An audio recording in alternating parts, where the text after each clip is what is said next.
நிலையில நீங்க பாதத்தில் அமர்ந்து பாருங்கள். கர்த்தர் வித்தியாசத்தை காண்பிப்பார். இடிக்க சத்துரு எடுக்கிற நாளை விட கட்டுகிற நாள். ஆமா, என் வாழ்வை இடிக்கும் சத்துருவை காட்டிலும் என் வாழ்வை கட்டும் தேவன். உபாகம் 30 கர்த்தர் மோசேயை கொண்டு ஜனங்களுக்கு சொல்லுகிறார். 1, 2, 3 நானே வாசிக்கிறேன். நான் உனக்கு முன்பாக வைத்த ஆசீர்வாதமும் சாபமும் ஆகிய இந்த காரியங்கள் எல்லாம் உண்மையில் வரும்போது நீ உன் தேவனாகிய கர்த்தரால் துரத்தி விடப்பட்டு எல்லா ஜாதிகளிடத்திலும் போயிருக்கும் போது நீ உன் இருதயத்தில் சிந்தனை செய்து உன் தேவனாகிய கர்த்தரிடத்துக்கு திரும்பி, அதுதான் சொன்னேன், பக்கத்தில் வா, பக்கத்தில் இரு. இன்று நான் உனக்கு கற்பிக்கிறபடியெல்லாம் நீ உன் பிள்ளைகள் உங்கள் முழு இருதயத்தோடு உங்கள் முழு ஆத்மாவோடு அவருடைய சத்தத்துக்கு செவி கொடுத்தால், அடுத்த ஆண்டவர் சொல்லுகிற வார்த்தை கேளுங்கள், உன் தேவனாகிய கர்த்தர் உன் சிறையிருப்பை திருப்பி உனக்கு இறங்கி உன் தேவனாகிய கர்த்தர் உன்னை சிதற அடித்த எல்லா ஜனங்களிடத்திலும் இருக்கிற உன்னை திரும்ப சேர்த்துக் கொள்வார். அடுத்த வார்த்தை, உன்னுடையவர்கள்.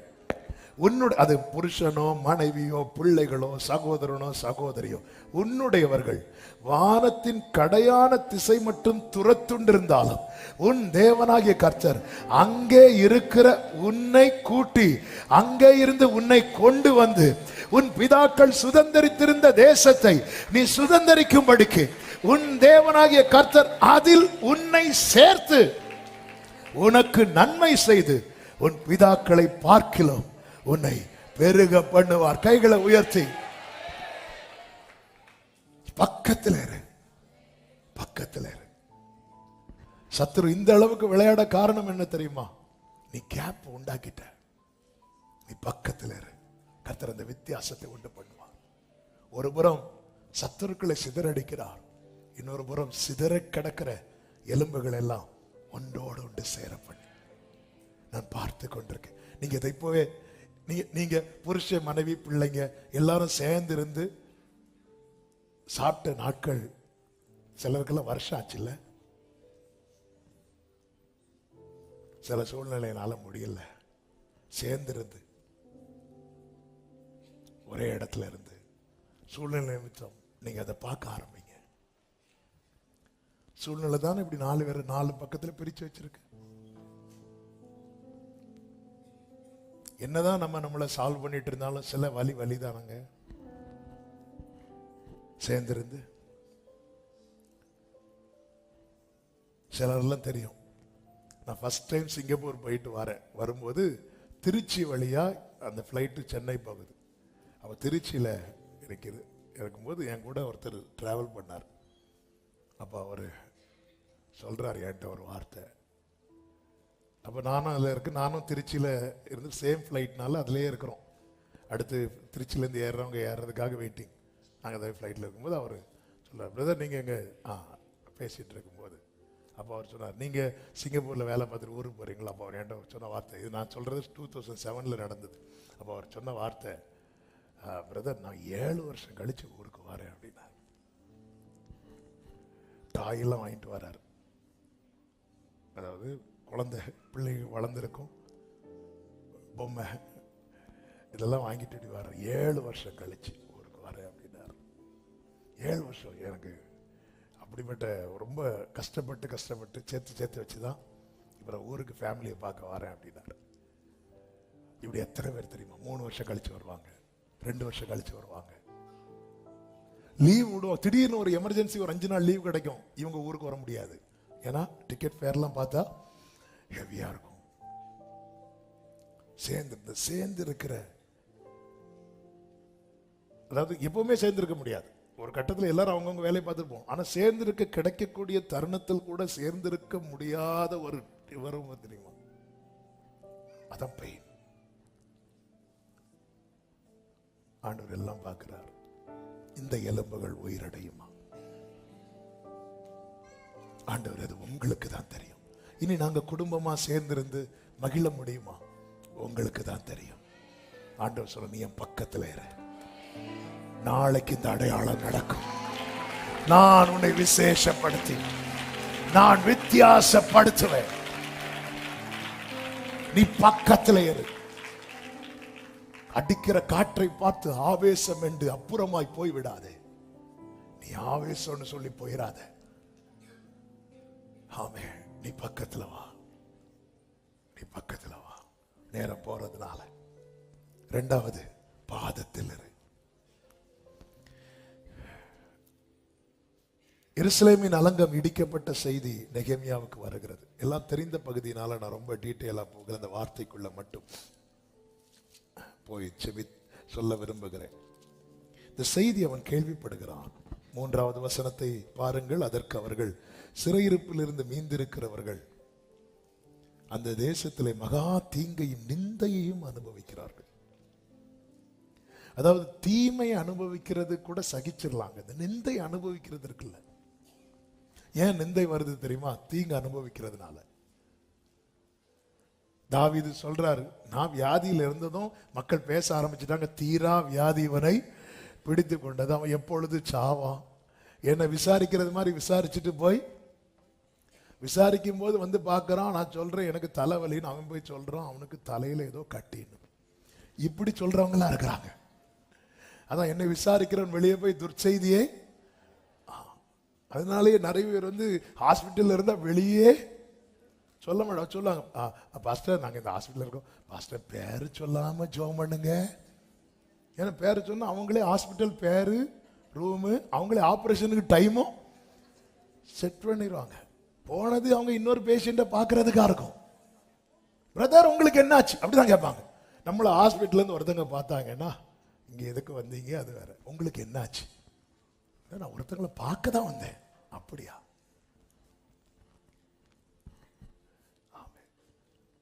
நேரம் நிந்தை, தீங்கு. அவன் எவ்வளவு கஷ்டப்படுறான் பாரு. அவன் அப்படி பண்ணிருப்பான், அப்படி பண்ணிருப்பான். நிந்தை. உனக்கு இதுவும் வேணும். இதை கேட்டதும் நெகேமியாவுக்கு வேலையே உட்கார வேலை கிடையாது. அவன் யார் தெரியுமா? பந்தி பரிமாறுகிறவன். ராஜாவுக்கு திராட்சரசம் பரிமாறுறான். அப்போ அவனுக்கு என்ன வேலை கிடையாது? உட்கார வேலை கிடையாது. ஆனா உட்கார்ந்தான் இருக்கு. 3வது வசனத்தில் 4வது வசனத்துல இந்த வார்த்தைகளை கேட்ட போது நான் உட்கார்ந்து. அவ்வளவுதான். இல்ல என்னாலலாம் உட்கார முடியாது. உட்கார முடியாதுன்னா விட்டுரு. நிந்தையும் தீங்கும் உன் வாழ்க்கையில தொடர நீ இடம் கொடுக்கிறேன்னு அர்த்தம். ஆனா உட்கார்ந்துரு. இல்ல நான் பார்க்கிற வேலை அப்படிப்பட்ட வேலை. என்ன வேலை இருந்தான்னு அந்த நிந்தை உன் காதில் இந்த செய்தி வருது, நீ எல்லாம் உத்தரவாதம் எடுக்க வேண்டும். பிரியமானவர்களே, நாம் எடுக்கிற உத்தரவாதத்தினாலே நாம் இருக்கிற இடம் விசேஷப்பட போகிறது. ஆமா, நமக்கு தெரியாது. என்னை ஆண்டவர் இப்படி வச்சிருக்கிறீங்க. பல நேரத்தில் நம்ம இப்படிதான் கேட்போம், என்னை ஆண்டவர் இந்த பாதையில் நடத்துறீங்க. புரியாது நமக்கு. ஆனா உட்கார்ந்துட்டான். உட்கார்ந்து சில நாளாய் துக்கித்து உபவாசித்து மன்றாடி, உட்கார்ந்து அழுது துக்கித்து தேவ சமூகத்தில் ஆண்டவர் சொன்னார், உங்களுக்காக உங்கள் பிள்ளைகளுக்காக அழுங்கள். எங்க அழணும்? ஏன்னா இவங்க இயேசுவுக்கு முன்னாடி இருந்து இயேசுவுக்காக அழுதுட்டு இருக்கிறாங்க. அப்பதான் சொன்னாங்க, நீ நிக்கிற இடம் சரியான இடம், அழுறது கரெக்டானதான். ஆனா நீ யாருக்காக அழுற? உங்களுக்காக. உங்க பிள்ளை, உன் கண்ணீர் அர்த்தம் உள்ளதாகட்டும். உன் கண்ணீர் அர்த்தம் உள்ள உட்கார்ந்து அழுது ஆண்டவரை நோக்கி ஜெபிக்கிறான். பக்கத்திலே இரு, விலகிறாத, பாதத்தில் இரு. சமூகத்தில் இருந்து சில காரியங்களுக்காக உபவாசிக்க ஆண்டவர் ஏவினா உபவாசிச்சிடணும். ஜெபிக்க ஏவினா உட்கார்ந்துடணும். எந்த வேலையா இருந்தாலும் மாட்டி வைத்து நம்ம சாக்கு போக்கு சொல்லி எனக்கெல்லாம் ஜெபிக்க முடியல. இல்ல, சில காரியம். ஏன்னா அலங்கம் இடிஞ்சாச்சு. அலங்கம் இடிஞ்சதுனால நிந்த எது எது உள்ள வரக்கூடாதோ எல்லாமே உள்ள வந்துச்சு. அதாவது நம்ம சில காரியம் எது நடக்க கூடாது நினைக்கிறோமோ அது நடக்கும் போது இருக்கிற வலி இருக்கு தெரியுமா? அதுதான் யோபு சொல்லுகிறார், நான் பயந்த காரியம் எனக்கு, நான் எது அவர் வந்து சகோதரர்கள் எல்லாம் விருந்து உண்ணும் போது இவர் பலி செலுத்துவார். ஏன்னா பிள்ளைங்க தப்பு பண்ணிடக்கூடாது, பிள்ளைங்க என்ஜாய் பண்ணிட்டு இருக்கும் போது அதுல எதுவும் தப்பா நடந்துடக்கூடாது அப்படின்னு சொல்லி பலி செலுத்துறவர் தான் யார் தெரியுமா? யோபு. பிள்ளைங்கள்லாம் இன்னைக்கு ஏதோ ட்ரீட்டுக்கு போறாங்க, எல்லாரும் இங்க கூடுறாங்க அங்க கூடுறாங்க, அதுக்குள்ள ஏதாவது அவங்களுக்குள்ள தப்பு எதுவும் வந்துடக்கூடாது அப்படின்னு சொல்லி அட்வான்ஸா பலி செலுத்துற ஆளுதான் யாரு தெரியுமா? அவ்வளோ பயம் இருந்துச்சு, பிள்ளைங்களுக்கு எதுவும் ஆயிடக்கூடாது. திடீர்னு செய்தி வரதும் போய் உக்காந்துட்டார் சாம்பல்ல. சொல்றேன், நான் பயந்த காரியம் எனக்கு நேரிட்டது அப்படின்னு. இந்த நேரத்துல தான் அவர் தேவ பிள்ளை அவர் சமூகத்தில் அமர பழகணும். சில நாட்கள் சில காரியங்களுக்காக உடனே ஜெபித்தா பதில் வராது. தானியேல் கூட பாருங்க, 9வது அதிகாரத்துல எடுக்க வேண்டாம், ஜெபிக்கும் போதே பதில் வருது. 10வது அதிகாரத்துல ஜெபித்து 21வது நாள் தான் என்ன வருது? பதில் வருது. மோசே கூட பாருங்க, சிவந்த சமுத்திரத்துக்கு நேராக கை நீட்டினதும் கடல் ஓபன் ஆகுது. ஆனா அமலேக்கியரோடு யுத்தம் பண்ணும்போது கையை ரொம்ப நேரம் உயர்த்தி வச்சுட்டே இருக்கிறாரு. சில காரியங்களுக்கு தேவன் அப்படித்தான் செட் பண்ணி வைத்திருப்பார். காரணம், வான மண்டலத்திலே நடக்கிற போராட்டங்கள், யுத்தங்கள், இதெல்லாம் நமக்கு தெரியாது. அதுதான் தானியேல்கிட்ட சொன்னார், நீ மனதை செலுத்தின நாள் முதலே உன் வேண்டுதல் கேட்கப்பட்டது. அந்த பெர்ஷிய அதிபதி என்னோட 21 நாள் போராடினான் அப்படின்ட்டு வழி மறிக்கிறான். அப்ப அந்த இடத்துல ஆண்டவரோட யுத்தம் அதாவது ஒரு தூதனை பதிலுக்காக அனுப்பும் போது அந்த தூதன் பதில் மட்டும் தான் கொடுக்கணும், யுத்தம் பண்ணக்கூடாது. இது ஆண்டவருடைய நியமம். அதனாலதான் மீகாவேல் வர்றதுக்காக வெயிட் பண்ணிட்டு இருந்தான். தானியேலுக்கு பதில் கொண்டு வந்த தூதன். அவனால போராடுற சத்ருவை அடிக்க முடியும். ஆனால் தூதர்களுக்கு டியூட்டி என்ன அப்படின்னா, அவங்களா எதுவுமே செய்யக்கூடாது. அவங்களா எதுவும் சொன்னதை செய்யணும், இறக்கப்பட்டு மாத்தி அதெல்லாம் கூடாது. எனவேதான் தாவீது ஒரு தப்பு பண்ணுவார். தாவீது ஜனங்களை லெக்கம் பார்க்க ஆரம்பிப்பார். லெக்கம் பார்க்க ஆரம்பித்ததும் அங்க பார்த்த தூதன் ஒரு உருவின பட்டயத்தோட நிற்பான். அதை தூதனை கூட கட்டல. உடனே தாவீது, பரவாயில்ல அவர் என்ன வெட்டட்டும் அப்படி சொல்லிட்டு போகல. தாவீது உடனே எப்படி ஜெபம் பண்ணுவார் தெரியுமா? கர்த்தருடைய கையில் விழுவேனாக அப்படிங்கிறாரு. எதாவது அடிக்கணும்னா நீங்க அடிங்கிறாரு. சொல்லிட்டு அடுத்த வார்த்தை சொல்ற, அவருடைய இரக்கங்கள் அனாதியா இருக்கிறது. ஏன்னா இவனுக்கு இறங்க தெரியாது, இவனுக்கு இறக்க தான் தெரியும். கத்தி எடுத்துட்டாருன்னா வெட்டு. எனவேதான் இந்த தலைப்பிள்ளை சங்காரம் நடக்கிற சங்கார தூதன் வரும்போது எதுக்கு ஆட்டுக்குட்டியை அடிச்சு ரத்தத்தை பூசணும்? அவனுக்கு டியூட்டி என்ன? வீட்டில் இருக்கிற பிள்ளைய அடிக்கணும். அந்த டியூட்டி இந்த வீட்டில் வந்தா, இந்த வீட்டில் ஆல்ரெடி முதற் பலன் அடிக்கப்பட்டு விட்டது. அதனுடைய அடையாளமாக ரத்தம் பூசப்பட்டு விட்டது. நமக்காக அடிக்கப்பட்ட முதற் பலன் தான் நம்ம ஆண்டவராகிய இயேசு கிறிஸ்து. ஹல்லேலூயா. தூதர்களுக்கு வேலை தான் பணிவிடை ஆவிகள். கர்த்தருடைய சொற்படி செய்கிற அவருடைய பணிவிடை ஆவிகள் சொன்னதை அப்படியே செய்யணும், அங்க இறங்கணும்.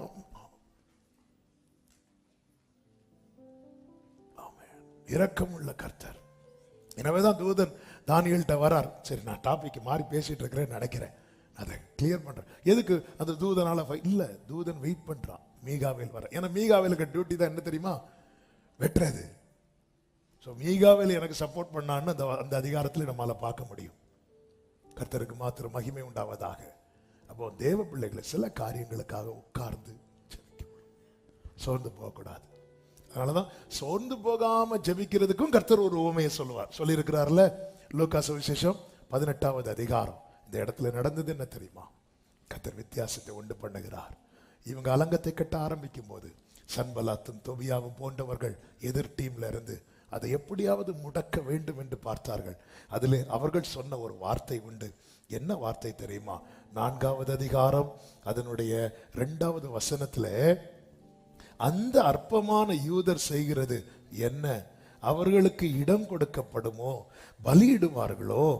ஒரு நாளிலே முடித்து போடுவார்களோ? அடுத்த வார்த்தையை பாருங்க, சுட்டரித்து போடப்பட்டு மண்மேடுகளான கற்களுக்கு உயிர் கொடுப்பார்களோ என்று சொன்னார். சுட்டரித்து போடப்பட்டு மண்மேடுகளான கற்கள். இதுல சுட்டரித்து போடப்பட்டதுப்பா.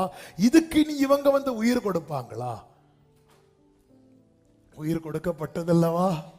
அலங்கம் 52 நாளைக்குள்ளே கட்டி முடிக்கப்பட்டதல்லவா? நீ அழுறது, நீ துக்கப்பட்டது, நீ மண்டாடினது, நீ உபவாசித்தது வீண் போகாது சகோதரா, வீண் போகாது சகோதரி. இன்னைக்கு அநேக சன்பலாத்து தோபியாக்களும் இப்படிதான் பார்த்து கொண்டிருக்கிறார்கள். சுட்டரித்து போடப்பட்ட கற்களுக்கு உயிர் கொடுப்பாங்களா? இந்த அலங்கை கட்டி முடிக்கப்படுமா? இவன் ஜெபத்தில் இதெல்லாம் சாத்தியமாகுமா? பரலோகத்தின் தேவன் இவன் விசுவாசத்தில் இதெல்லாம் நடக்குமா? சுட்டரித்து, இது சுட்டரித்து போடப்பட்டது. இந்த சாப்டரை நாங்க க்ளோஸ் பண்ணிட்டோம். உன் காது கேட்க இந்த வார்த்தைகள் வரும். இது நீ நடக்க சாத்தியமே இல்லை, இது நீ நடப்பதற்கு வாய்ப்பே இல்லை. சுட்டரித்து போடப்பட்ட கற்கள். வாழ்க்கையில் இப்படிப்பட்ட நிலையில நீங்க பாதத்தில் அமர்ந்து பாருங்கள். கர்த்தர் அந்த வித்தியாசத்தை காண்பிப்பார். இடிக்க சத்துரு எடுக்கிற நாளை விட கட்டுகிற நாள். ஆமா, என் வாழ்வை இடிக்கும் சத்துருவை காட்டிலும் என் வாழ்வை கட்டும் தேவன். என் வாழ்வை இடிக்கும் சத்துருவை காட்டிலும் என் வாழ்வை கட்டும் தேவன். சத்துரு இடிக்க எடுத்திட்ட காலத்திலும் வேகமா என்னை கட்டுவிப்பார். சத்துரு சலமகரதனர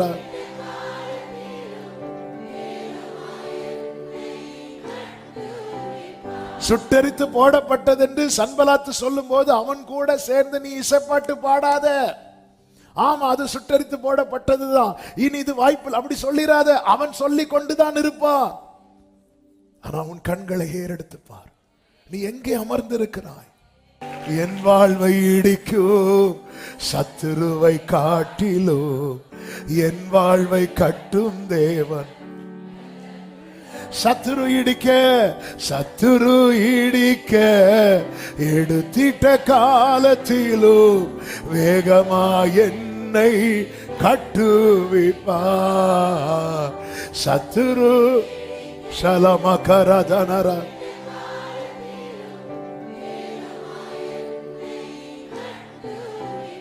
சுட்டரித்து போடப்பட்டது என்று சன்பலாத்து சொல்லும் போது அவன் கூட சேர்ந்து நீ இசைப்பாட்டு பாடாத.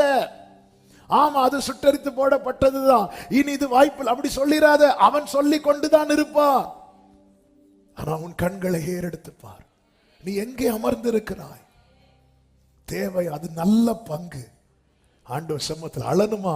சமூகத்தில் போய் உட்கார்ந்து அழுங்க. எந்த மனுஷன் முன்னாடியும் அழாதீங்க. தன் முகம் ராஜாவுக்கு முன்பாய் வாடலாய் இருக்கக்கூடாதுன்னு ட்ரை பண்ணா, ஆனா வாடலா வந்துட்டு. கர்த்தர் சிலருக்கு முன்னாடி நம்ம முகத்தை அப்படிதான் வைப்பார்.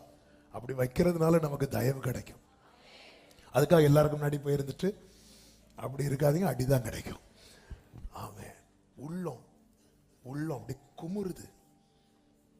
இத்தனைக்கு ஜோம் பண்ணிட்டு தான் வராரு. சில நேரத்தில் பாருங்க, ஜோம் பண்ணிட்டு வந்தாலும் நமக்கு உள்ளம் என்ன பண்ணிட்டு இருக்குன்னு தெரியுமா? அழுதுட்டே இருக்கும். அன்னாள் சில காரியத்துக்காக ஜோம் பண்ணிட்டு வந்ததும் நம்முடைய அன்னாள் அதன் பிறகு துக்கமுகமாய் சில காரியத்துக்காக எவ்வளோ ஜோம் பண்ணதுக்கு அப்புறம் உள்ளம் அழுதுட்டு தான் இருக்கும். அந்த அழுகையினால உங்களுக்கு தயவு கிடைக்கும். ஆமேன்னு சொல்லுங்க பார்க்கலாம். ஆண்டவர், நான் இவ்வளோ ஜோம் பண்ணதுக்கு அப்புறம் இன்னும் நான் அழுதுட்டு தானே இருக்கிறேன். கர்த்தர் சொல்லுகிற வார்த்தையை கேளுங்கள்.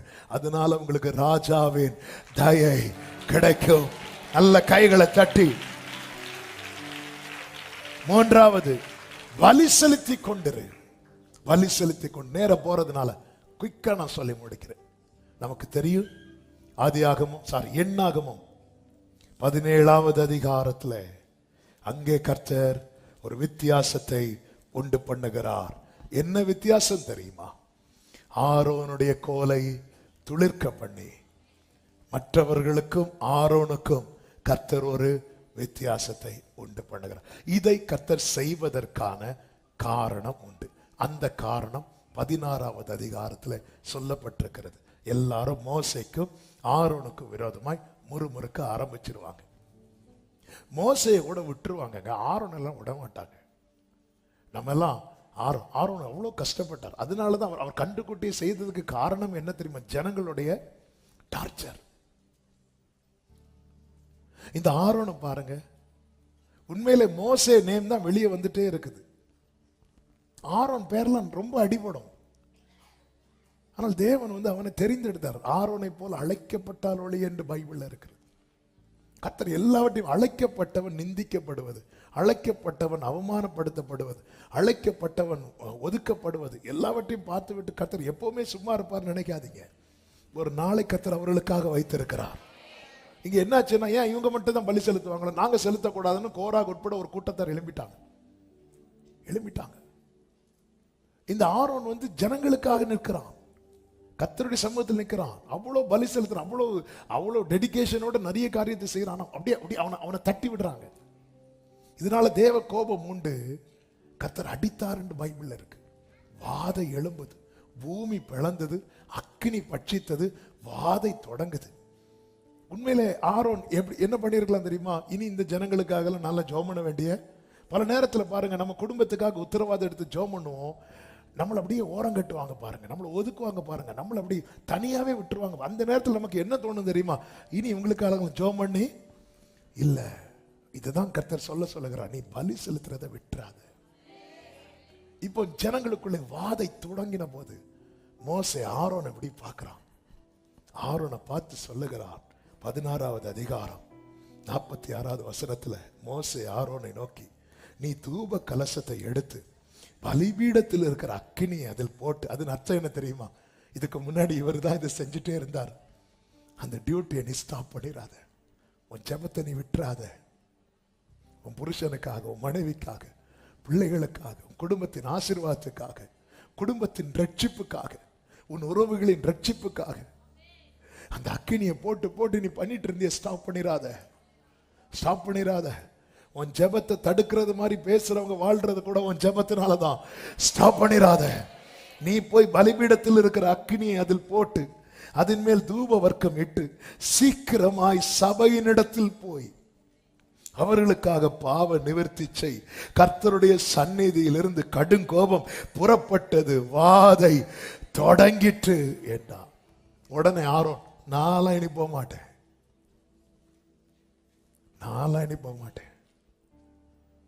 மோசே கூட ஒரு இடத்துல சொல்லிட்டாரு, என்னாலெல்லாம் தாங்க முடியாது, என்னை எடுத்துருங்கன்னு.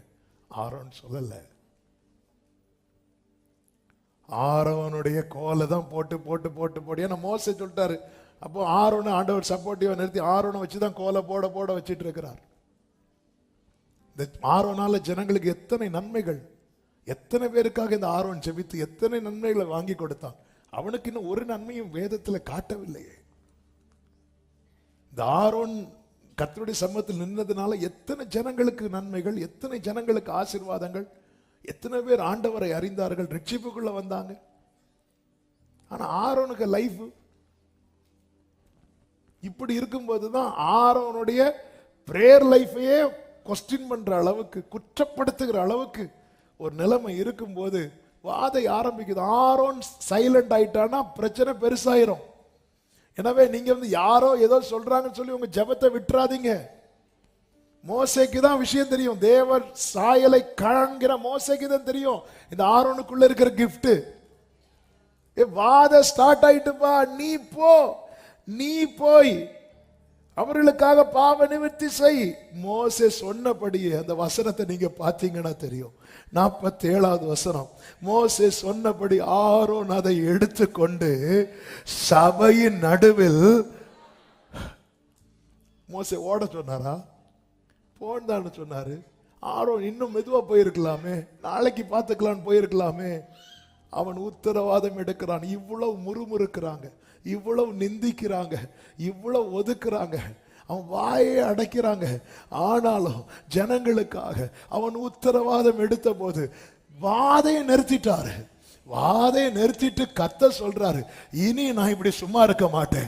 எல்லா கோத்திரத்திலிருந்து ஒவ்வொரு கோலை வாங்கு, லேவி கோத்திரத்து கோல்ல ஆரோன்னு பேரை எழுது, நான் வித்தியாசத்தை உண்டு பண்ணும் நாள் வந்து விட்டது. நான் வித்தியாசத்தை உண்டு பண்ணும் நாள் வந்து விட்டது. ஹல்லேலூயா, ஹல்லேலூயா. இதுதான் ஆரம்பத்தில் இவ்வளவு காலம் பொறுத்தாயே. ஆமென். பலி செலுத்துறதை விட்டுறாத. அந்த வசனத்துல சொல்லப்பட்டிருக்கிறது, அவன் ஓடினான், ஜனங்களுக்குள்ளே வாதை தொடங்கி இருந்தது. அவன் தூப வர்க்கத்தை போட்டு ஜனங்களுக்காக பாவ நிவர்த்தி செய்து செத்தவர்களுக்கும் உயிரோடு இருக்கிறவர்களுக்கும் நடுவேன் என்றான். மோசே எங்க நிற்கிறாரு? உயிரோடு இருக்கிறவங்க பக்கத்தில். ஆரோன் எங்க நிற்கிறாரு? 2 பேருக்கு நடுவில். இதான் திறப்பில் நிற்கிறவன். மோசே ஜனங்களுக்கும் தேவனுக்கும் நடுவில் நின்னான். ஜனங்கள் கோபாக்கினைக்கு பாத்திரவான்களா இருக்க தேவ கோபம் அவங்க மேல வந்துடக்கூடாது அப்படி நிக்கிறான். ஒவ்வொருத்தருக்கு என்ன அழைப்பு அங்க நிக்கணும். ஹல்லேலூயா. கர்த்தர் பார்த்தார். மோசையின் முகத்தை பிரகாசிக்க செய்தவர் ஆரோனை மறக்கல. மோசையின் முகத்தை பிரகாசிக்க செய்தவர் ஆரோனின் கோலை துளிர்விட வைத்தார். என் தேவன் பட்சபாதம் உள்ளவர். அதனாலதான் 17வது வசனத்திலே சொல்லப்பட்டிருக்கிறது, பின்பு கர்த்தர் மோசையை நோக்கி. இந்த சம்பவத்துக்கு பின்பு சொல்ற, நீ ஒவ்வொரு கோத்திரத்தின் கோலை வாங்கி அவர்கள் அதிலே அவனவன் பெயரை எழுதுவாயாக. 3வது வசனத்தை பாருங்கள். லேவியனுடைய கோலின் மேல் வேற எந்த பெயர் எழுதக்கூடாது. அவனை இவ்வளவு நிந்தித்ததுக்கு அப்புறம் அவங்களுக்காக ஜெபம் பண்றான். அவனை ஒதுக்குறதுக்கு அப்புறம் அவங்களுக்காக ஜெபம் பண்றான். அவங்க செத்துடக்கூடாது, அவங்க வாழ்ந்திருக்கணும் நிக்கிறான் பாரு. அதுவும் சும்மா உத்தரவாதம் எடுத்து ஓடுறான். எங்க அக்னியை எடுத்து அந்த தூப இதுல போட்டு ஓடுறதுங்கிறது விளையாட்டு காரியமா? விளையாட்டு காரியமா? அவன் கிரயம் செலுத்துறான். அவங்களுக்கு எல்லாம் என்ன, அவங்க சும்மா ஜெபம் பண்ணிட்டு இருக்காங்க. நீ சும்மா இருந்து ஜெபம் பண்ணிட்டு இப்படி எல்லாம் சொல்லுவாங்க. பலி செலுத்துறதை ஸ்டாப் பண்ணிடாதீங்க. ஏன்னா வாதை தொடங்கி இருக்கிறது. மோசே ஆரோன்ட்ட சொல்ற, ஆரோன் நீ பாக்குறல்ல வாதை தொடங்குது, இந்த நேரத்துல நீ வேற எதுவுமே யோசிக்காத, ஆரோனே நீ போ. ஆரோன் ஓடுறார். மோசையை விட மூத்தவர். மோசைக்கு 80 வயசுக்கு மேல உண்டு. இந்த ஆரோனுக்கு ஓடுறார். எதுவுமே ஒன்றையும் மறந்து விடுவதற்கு ஆண்டவர் சொல்றார், என் நாமத்து நிமித்தம் நீங்கள் காண்பிக்கிற அன்பின் பிரயாசத்தை நான் மறந்து விடுவதற்கு அநீதி உள்ளவர் அல்ல. கர்த்தர் சொல்லுகிறார், மோசே எல்லா கோத்திரத்திலும் எனக்கு அந்த டைம் வந்துட்டு நான் வித்தியாசப்படுத்துகிறேன், நான் விசேஷப்படுத்துகிறேன் நாள் வந்தது. கர்த்தர் சொல்லுகிறார், நான் தெரிந்து கொள்ளுகிற உன்னுடைய கோல் தொழில். அப்படி எல்லா 12 கோல்களை அந்த உடன்படிக்கை பெட்டிக்கு முன்னாக வச்சுட்டு எல்லாரும் போயிட்டு அடுத்த நாள் வந்து பார்க்கிறார்கள். 8வது வசனத்திலே சொல்லப்பட்டிருக்கிறது, மறுநாள் மோசே சாட்சி கூடாரத்துக்குள் பிரவேசித்த போது இதோ லேவியின் குடும்பத்தாருக்கு இருந்த ஆரோனின் கோல் துளிர்த்திருந்தது. அது துளிர்விட்டு பூ பூத்து வாதுமை பழங்களை கொடுத்தது. அப்பொழுது மோசே கர்த்தருடைய சமூகத்தில் இருந்த கோல்களை எல்லாம் எடுத்து இஸ்ரவேல் புத்திரர் எல்லாரும் காண, கைகளை உயர்த்தி ஆமென் சொல்லுங்க. எல்லாரும் காண செத்தவர்களுக்கும் உயிரோடு இருக்கிறவர்களுக்கு நடுவே நீ நின்றதை கர்த்தர் கண்டார். உன் வாழ்க்கையிலே கர்த்தர் துளிர் விட வைக்க போகிறதை எல்லாரும் நல்ல கைகளை தட்டி, எத்தனை பேர் இதை நம்புறீங்க? எத்தனை பேர் இதை நம்புறீங்க? எல்லாரும் காண வெளியே கொண்டு வந்தார். அவர்கள் கண்டு அவரவர் தங்கள் கோல்களை, எல்லாரும் அவங்க கோலை வாங்கும் போது கண்ணு எங்க இருக்கும் நினைக்கிறீங்க?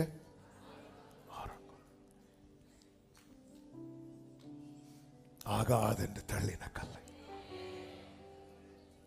நான் நம்புறேன் சிலருக்காக இந்த ஃபைல் எமர்ஜென்சி ஃபைல், இது தூக்கி மேல வச்சு பேசிட்டு இருக்கிறேன். எல்லா கண்கள் காண, பக்கத்தில் இரு, பாதத்தில் இரு, பலி செலுத்திக் கொண்டிரு, வித்தியாசத்தை உண்டு பண்ணுவார். அது எப்படிப்பட்ட வித்தியாசம் தெரியுமா? விசேஷப்படுத்தி சொல்லிட்டு, இந்த வார்த்தையை சொல்லி செவிக்கிறேன். சொல்லிட்டு என்ன சொல்றா தெரியுமா? இந்த முறுமுறுப்பை ஒளிய பண்ணுவேன். முறுமுறுப்பை. 10வது வசனத்தை பாருங்கள். அப்பொழுது கர்த்தர் மோசேயை நோக்கி, ஆரோனின் கோல் அந்த கலகக்காரருக்கு விரோதமாய் அடையாளமாகும் பொருட்டு அதை திரும்பவும் சாட்சி பெட்டிக்கு முன்னே கொண்டு போய் அது முன்னாடி இருக்கணும். இப்படி அவர்கள் எனக்கு விரோதமாய் முறுமுறுப்பதை ஒளிய பண்ணுவார். அப்பொழுது அவர்கள் இப்போ பாருங்க, ஆரோன் கோலை துளிர்விட பண்ணினதும் எதற்காக தெரியுமா? ஜனங்க வாழ்வுக்காக. ஜனங்க அவங்க சாக மாட்டாங்க, அப்படிதான் சொல்றாரு. கர்த்தர் வித்தியாசப்படுத்துறது இன்னொருத்தங்களை அழிக்கிறதுக்கு இல்ல, நம்மளை கர்த்தர் உயர்த்தி வைத்து அநேகரை மீட்கும்படிக்கு இந்த சாட்சி பெட்டிக்கு முன்பாகவே. அதன் அர்த்தம் என்ன தெரியுமா? இந்த கோலை பார்க்கிறவன் இந்த பெட்டியை பார்க்கணும், இந்த பெட்டியை பார்க்கிறவன் இதை பிரிச்சு பார்க்க கூடாது. இந்த ஆரோன் இவ்வளவு காலம் அப்படித்தான் என்றான். நம்மள மோசையின் முகம் பிரகாசித்ததை மட்டும்தான் பார்க்கிறோம். கர்த்தர் சொல்றார், இல்ல, நான் ஆரோனுடைய கோலையும் துளிர்விட பண்ணுவேன். லேவியின் கோத்திரத்தில் பிறந்தவர்களில் மோசை உண்டுல்ல, மோசை உண்டுல்ல, மோசையின் பேர் எழுதியிருக்கலாமே. பிரயாசத்துக்கு பலன் உண்டு, கர்த்தர் விசேஷப்படுத்துவார்.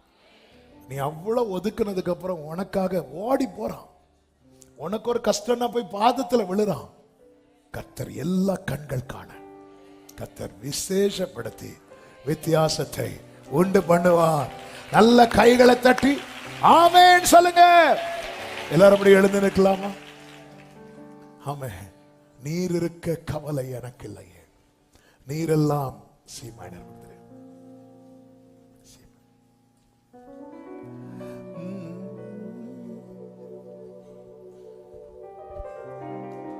நீர் இருக்க கவலை எனக்கில்லை, நீரெல்லாம் பார்த்து கொள்வீரே. நீர் இருக்க கவலை எனக்கில்லையே, நீரெல்லாம் பார்த்து. கைகளை உயர்த்தி யெகோவாயிரே, யெகோவாயிரே, யெகோவாயிரே, யெகோவாயிரே, யெகோவா. வார்த்தை என் வாழ்வை மாற்றினதே, வார்த்தையே என் வாழ்வை மாற்றினதே. வாழ்ந்திருக்க பலனும் மீந்ததே, உம் வார்த்தையே என் வாழ்வை மாற்றியதே. வாழ்ந்திருக்க நினைப்பதை காட்டிலும், நினைப்பதை காட்டிலும், வேண்டுவதை பார்க்கிலும் அதிகம் தந்து ஆசீர்வதிப்பவரே. யெகோவாயிரே, யெகோவாயிரே, யெகோவாயிரே, யெகோவா, யெகோவாயிரே. துயரத்தால் நான் தொய்ந்து போயிருந்தேன், துணையாய் நீர் வந்ததால் பிழைத்தே. துயரத்தால் நான் தொய்ந்து போயிருந்தேன், துணையாய் நீர் வந்ததால் பிழைத்தே. வஸ்திரம் என் மேல் விரித்தீரே, உம்மடையாளம் கொடுத்தீரே. என்ன வந்தாலும் என்னோடு இருப்பீர். மறுபடியும் சொல்லுங்க, வஸ்திரம் என் மேல் விரித்தீரே, வஸ்திரம் என் மேல் உம் அடையாளம் தந்திருக்கிறீங்க. என்ன வந்தாலும் என் கூட இருப்பீங்கப்பா, என்னோடு இருப்பீர். ரெண்டு கைகளை உயர்த்தி கண்களை ஏறெடுத்து சொல்லுவோம், யெகோவாயிரே, யெகோவாயிரே, யெகோவாயிரே.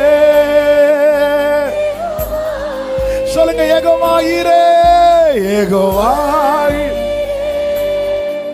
யெகோவாயிரே, யெகோவா.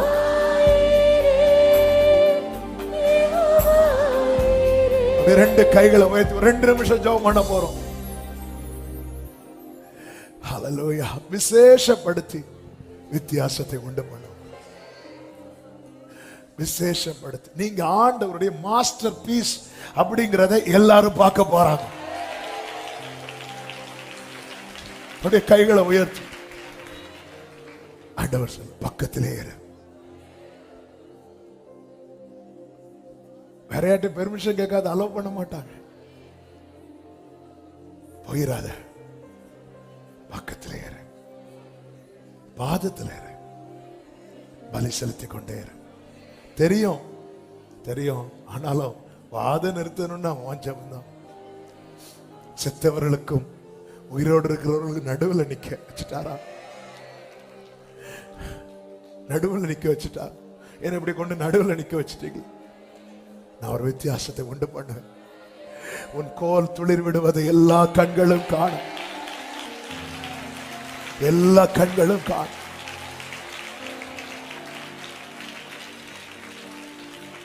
அப்படியே கைகளை உயர்த்தி தகப்பன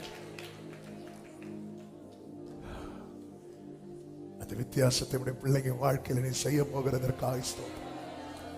ஆன்லைன்ல பார்க்கிறவர்கள் இருக்கிற இடத்துல கைகளை உயர்த்தி, நான் தெரிந்து கொண்டவனுடைய கோல் துளிர்க்கும். நான் தெரிந்து கொண்டவனுடைய கோல். இயேசுவின் நாமத்தில் ஜெபிக்கிறப்பா. இந்த நல்ல வார்த்தைகளுக்காக, தீர்க்க தரிசன வார்த்தைகளுக்காக நீர் அந்த வித்தியாசத்தை சீக்கிரமாய் உண்டு பண்ண போறீங்க. கர்த்தர் அப்படியே செய்தார். கர்த்தர் அப்படியே செய்வார். கர்த்தர் அப்படியே செய்வார். ஒவ்வொருவரை ஆட்கொள்ளும். கண்மணி போல காத்துக்கொள்ளும். உம்மை விட்டு தூரம் போயிடக்கூடாது. பக்கத்துல பாதத்துல பலி செலுத்தி கொண்டிருக்கிற நிலையில எங்களை தொடர பண்ணும். சமாதானத்தோடு அனுப்பி சாட்சியாய் கொண்டு வரும். எல்லா மகிமை கனம் துதி ஸ்தோத்திரங்கள் ஒருவருக்கே செலுத்துகிறோம். இரட்சகர் இயேசு கிறிஸ்துவின் நாமத்தில் பிதாவே, ஆமென். சேர்ந்து சொல்வோம். என் ஆத்துமாவே கர்த்தரை ஸ்தோத்திரி, முழுவதுமே அவருடைய பரிசுத்த நாமத்தை ஸ்தோத்திரி. என் ஆத்துமாவே கர்த்தரை ஸ்தோத்திரி. கர்த்தர் செய்த சகல உபகாரங்களை மறவாதே. ஆமென். நம்முடைய கர்த்தராகிய இயேசு கிறிஸ்துவின் கிருபையும் பிதாவாகிய தேவனுடைய அன்பும் பரிசுத்த ஆவியானவருடைய ஐக்கியமும் சிநேகமும் பாதுகாவலும் நம் அனைவரோடும் எல்லா பரிசுத்தவான்களோடு கூட கர்த்தருடைய வருகை மட்டும் தங்கி இருப்பதாக. ஆமென். ஹல்லேலூயா. God bless you. கர்த்தர் உங்களை ஆசீர்வதிப்பாராக.